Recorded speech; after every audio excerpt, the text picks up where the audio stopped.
Good afternoon, everyone. My name's Trooper Stephen Lamani. I'm the Public Relations Officer for the State Police in Troop A, which covers Unity Township, which is where we're at today. And we're here to talk about a missing person that we once had, Elizabeth Pollard. And we wanted to talk about the fact that she was found today, and we're going to go into the logistics and all the efforts that took place.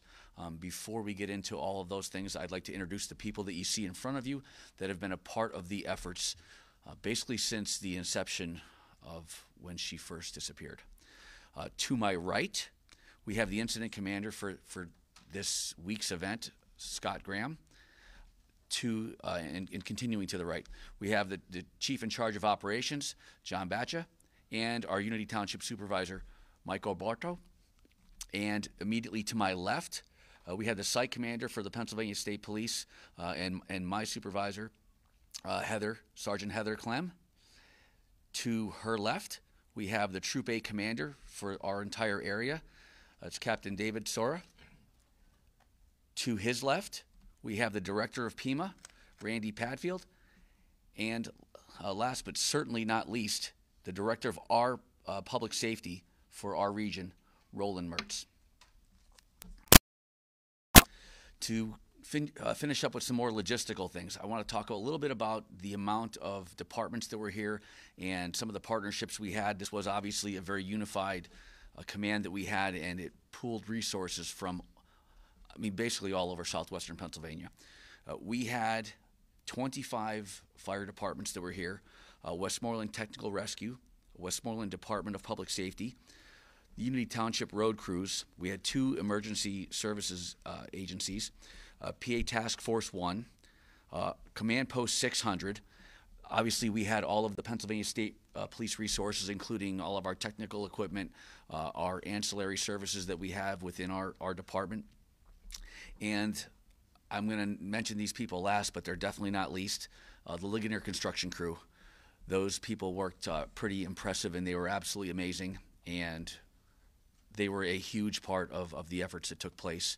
And sometimes you don't think of people that aren't in emergency services that can't be heroes, but I would have to say that those people are definitely incredible human beings, and they did a fabulous job. So I have to definitely lump them in with us because they were priceless. I don't know how else to say it. There were so many people also that reached out and either donated food, donated time, and I would be remiss if I didn't take the time to identify those individuals.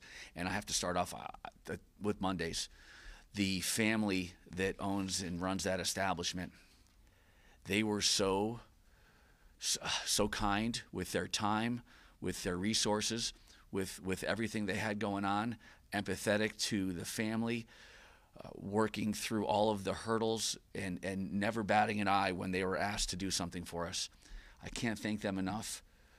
You really felt a sense of community when you were at that establishment, and they epitomize what it means to be a Southwestern human being. And I really can't, and I'm sure that the sentiments are echoed amongst all of the people that you see in front of you. They are probably some of the salt of the earth people that make up our community.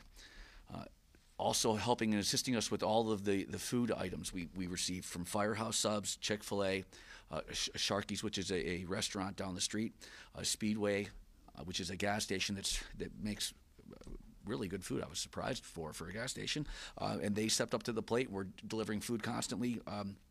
McDonald's, Gianelli's too, and Walmart. Our local Walmarts always step up to the plate to help us whenever we're in a time of crisis in our area. So with that being said, just to give you a little bit of the logistics of the recovery, during the course of the removal of dirt and sifting through things, we did find Elizabeth. We found her approximately 30 feet below the surface of where the mine would have sat. We found her at about 11:05. She was about 12 feet southwest of where the original sinkhole occurred. And if you were able to see some of the original video footage and the explanations we did, as the mine starts to deteriorate and the sinkhole starts to form, the best way I was able to come up, or we were able to come up to describe it, was it sort of creates like the appearance of what like a Hershey kiss would look like, and the best that we can figure out right now, because obviously we don't have the autopsy back, we don't have all of the different things that go along with our investigation. When she fell through the shaft and she landed and struck that mound of, like we'll call it like Hershey kiss, it appears that she rolled or moved that 12 feet or so where our initial spot was, which was some of the impedance that caused difficulty for us to find her, because we know she was going to probably hit the top of that, and then where she went from there was going to be the difficulty of how the gravity affected her location. So with that being said, the overall sentiment amongst the group, I could tell you from sitting in the rooms and talking to people in the community, and my personal feeling is that I couldn't have been more happy for the family that we were able to find her, because that was the only thing that they were concerned with after yesterday, was if they can have her so that they can do what's right when it comes to a memorialized service and having a viewing and all the things that everyone should deserve to have, if that's what your faith believes. And they wanted that, and we worked around the clock and got, I'll be honest with you, some of the concerns, they were getting dashed a little bit, but the hard work from the people that ran the show up here, they were incredible, and I can't thank them enough. On behalf of the family, we grieve for you, and our heart aches for what you're having to go through, and for the messages that we've had to deliver to you, and sitting down and going to your home and sitting down and talking to you. So please accept our condolences. And with that being said, I'd like to turn it over, because I'm sure you probably have some questions. So we don't have a ton of answers, but maybe we could have some of the individuals that were spearheading and running the operations, talk about some of the logistics maybe, and some of the things that happened. And I'm sure there's people that need to be thanked that I forgot. So with that being said, if Scott, would you be able to come up here? I'm going to have the incident commander, Scott Graham, come up and talk to you guys briefly. Thank you, Scott. From all the responders and emergency services personnel that were on scene, we do extend our condolences to the family. We'd like to have had a better outcome, but were able to bring Elizabeth home. Our thoughts and prayers will continue with the family as they go through their grieving process. I think one of the things that I'd like to point and stress is this wasn't just a Unity Township response. We had multiple counties from throughout southwestern Pennsylvania. We had the Bureau of Mines. We've had representatives from Harrisburg through Pima, through we talked to folks from the governor's office, senators, representatives. This was a Pennsylvania response to this incident. As Steve said, we had 25 fire departments on the scene, plus there was countless departments that went to their stations, to get ready to respond. We had different response agencies as well that, called, offered technical advice, technical assistance. So this wasn't just a Unity Township response. This was a huge, huge response to this incident. We did establish the incident command quickly, and it was used throughout. It is still running until later. The technical assistance we got from the Bureau of Mines and from Ligonier Construction was amazing. We're not experts in everything. We'll listen to the experts. Does anybody have any questions that they might want to ask? Okay, thanks. Appreciate you. With that being said, John, would you like to come up here? John, he was in charge of operations. Thank you. I think the biggest thing that I wanted to stress to everybody, this was quite a relief. I'll be honest with you, I felt a little defeated yesterday. Difficult to go to bed, and I wasn't the only one. A lot of emergency responders felt defeated, and I heard that from some of our troopers as well, that they could add on to that as well. We're very relieved that we were able to accomplish our goal. Obviously, it would have been best if we could have found her alive. We knew after a period of time that that was probably not going to be likely, unfortunately. We're looking at an incident. We're working over 80 hours, over 3.5 days. So it's very difficult. Very appreciative of my firefighters and all the local agencies and surrounding departments. Every firefighter from those places, including even the staff of our township road crews and county road crews that came and stepped up and did what they needed to do. Very appreciative for all the effort and the what they did to help us out today through this. Thank you. No one has any questions about the operations part of it? Mike, would you like to come up here? There's Michael Bartow, he's our township supervisor. Our hearts and prayers go out to the Pollard family. Unity Township is a tight-knit community. We were made of several old coal mining towns, and of course Marguerite's one of them. And when people suffer, we all suffer. The people of Unity Township are sad today.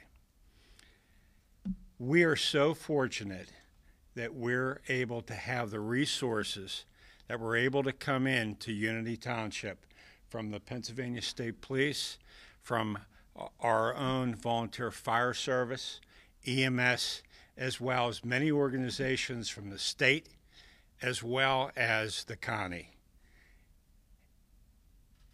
And my hope is that a tragedy like this never happens again. Thank you. But is there anybody over there that needs to come up here at all? Okay. With that being said, I know there were some other things that people are concerned about, and I think we should talk a little bit about some of those things and where we're headed.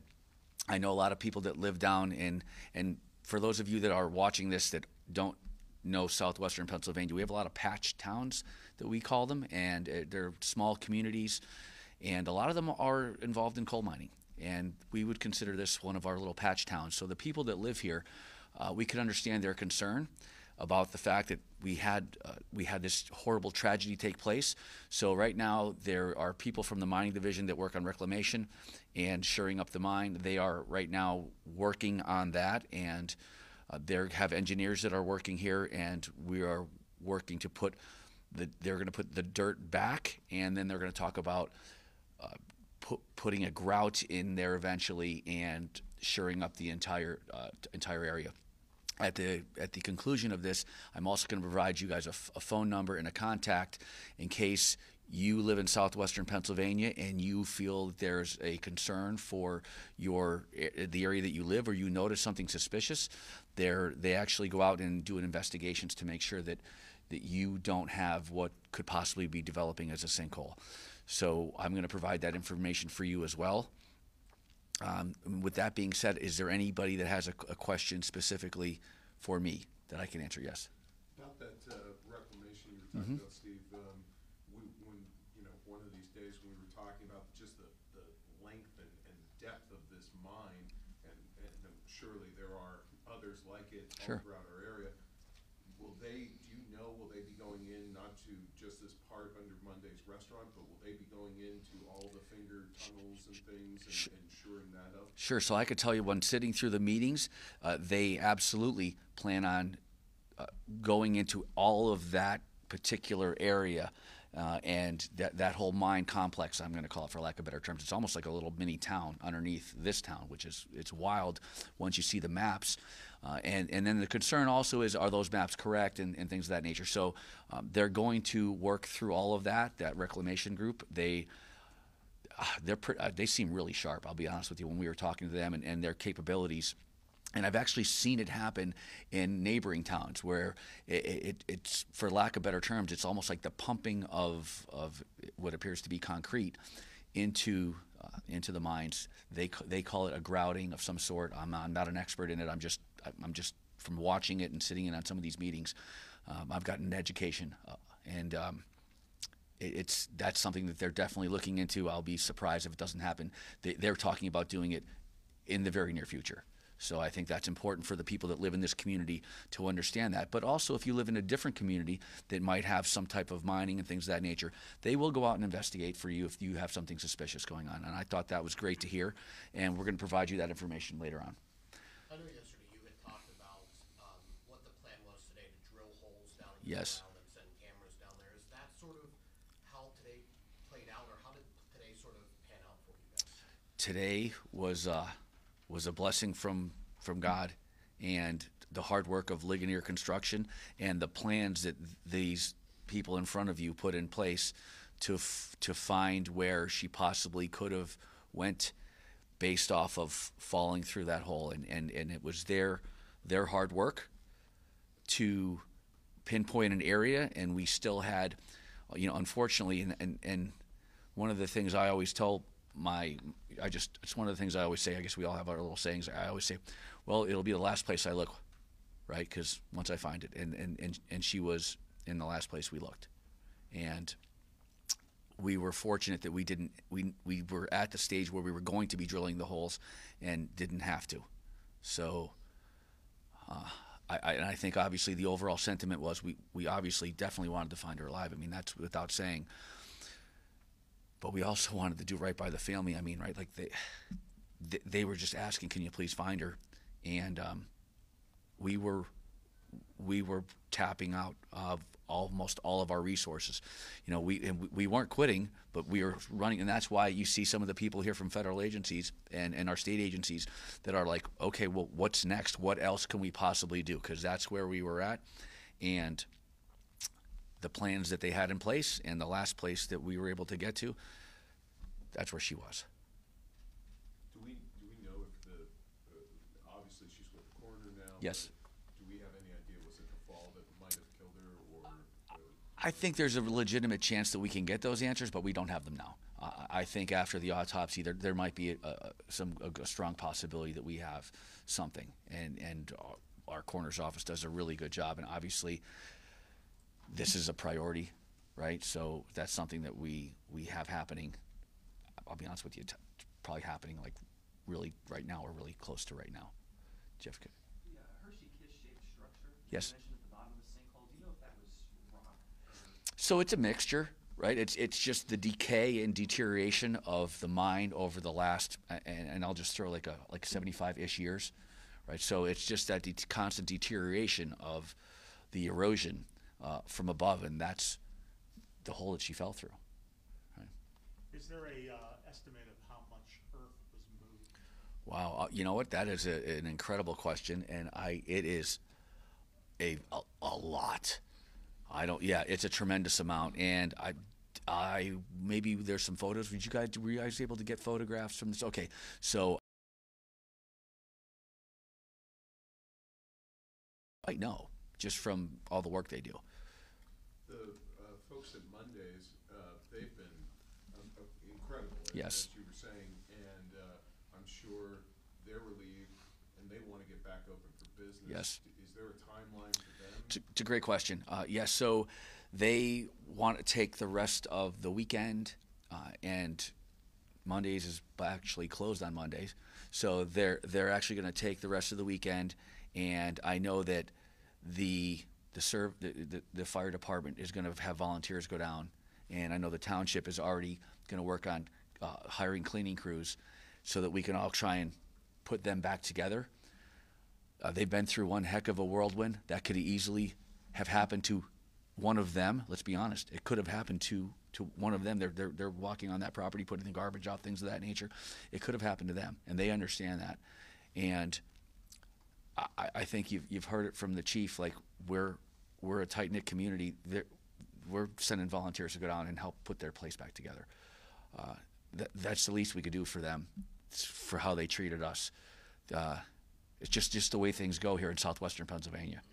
You know, when people ask like, what is it like to be a person in southwestern Pennsylvania? The best example I could give them is if you're lost, we're not giving you directions.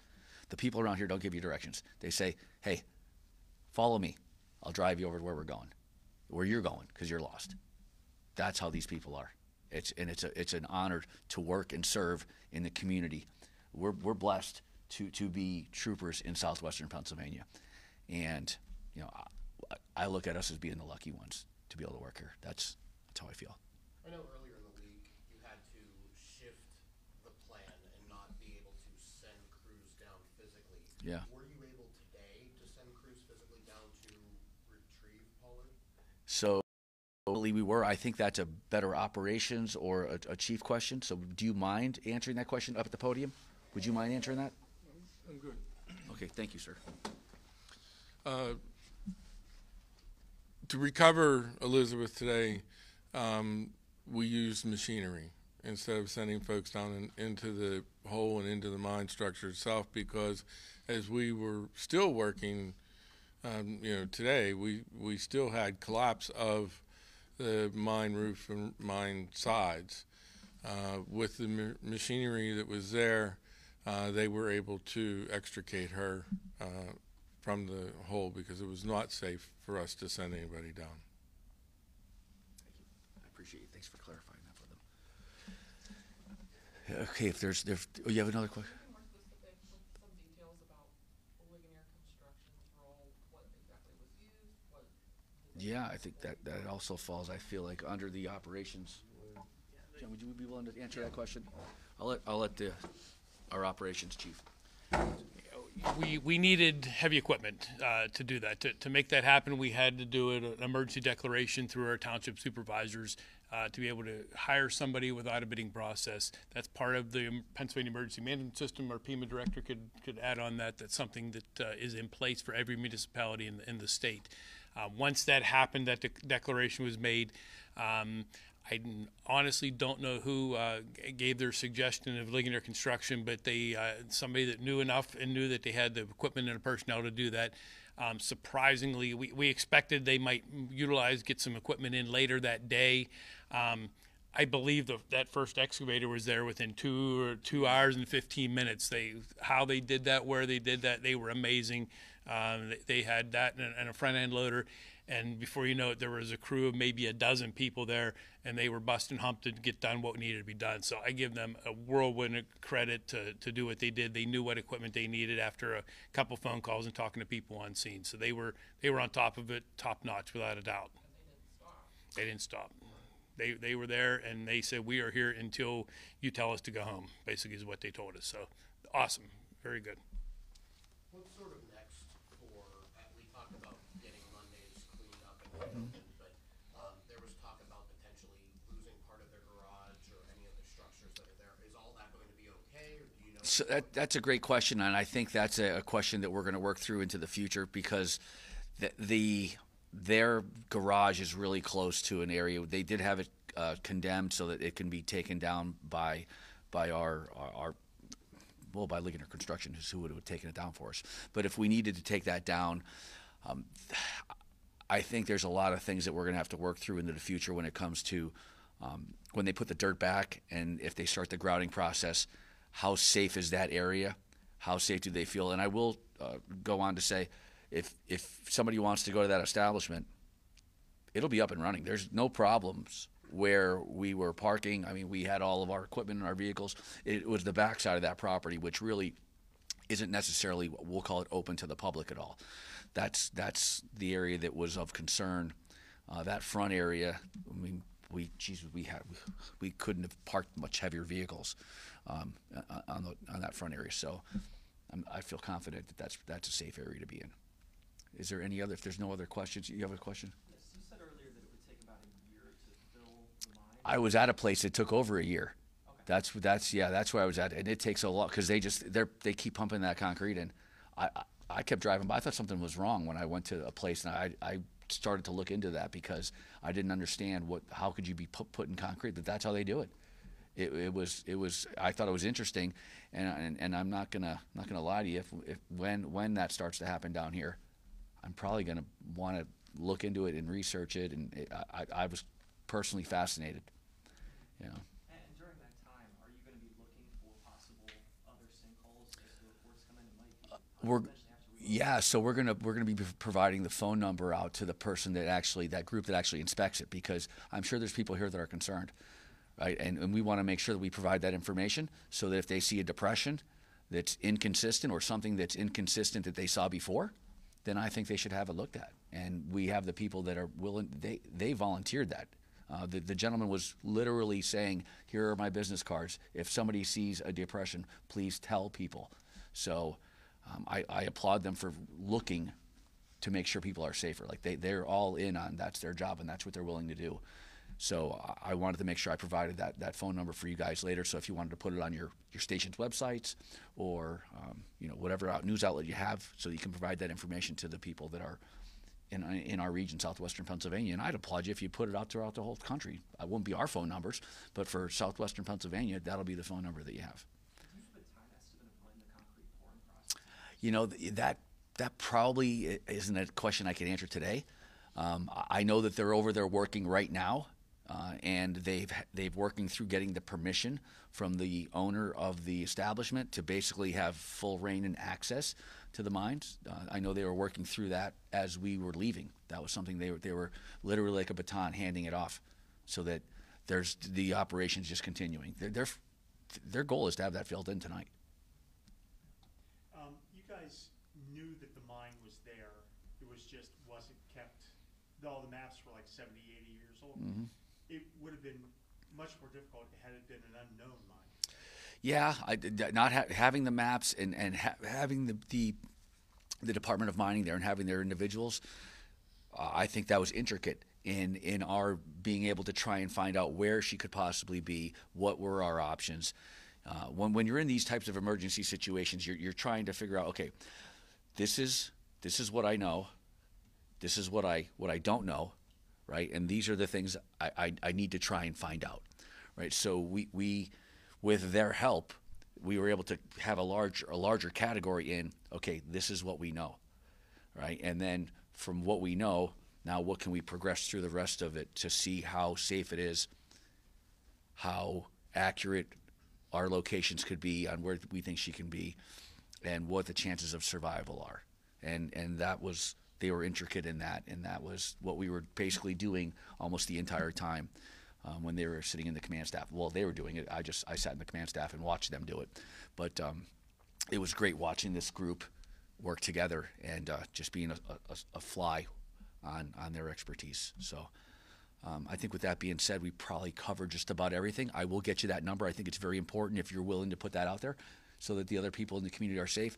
And just a huge thank you to everybody that helped us. I know like it was a rough go emotionally. We were all going through it. And, there was some times when you started doubting yourself.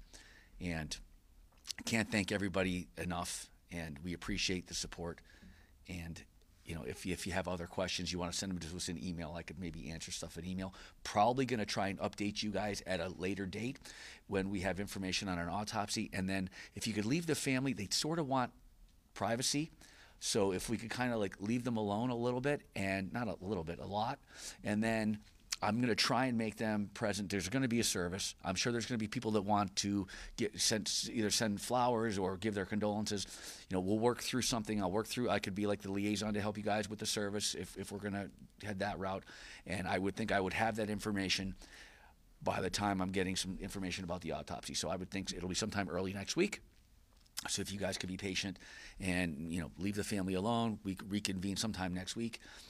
And I'll give you ample notice, and then we'll talk about what the arrangements are going to be, and maybe I have some autopsy information for you at that time as well. And maybe, hopefully, I have some information about the reclamation, and maybe some times and dates of the grouting of when that might be starting. Okay, so thank you for your time. Thank you for all the people that said prayers and kept the family, the Pollard family, in your thoughts and prayers, and the people that reached out to us. We felt the support from the community while we were there. And I know there was times that we you know, you kind of felt defeated, and it's a better outcome than that. There was a point in time when this is a better outcome than we thought. Well, I thought we were going to have, and I just want to say thank you. Can't thank you enough. Thanks for rooting for us, and keep the Pollard family in your prayers. Thank you.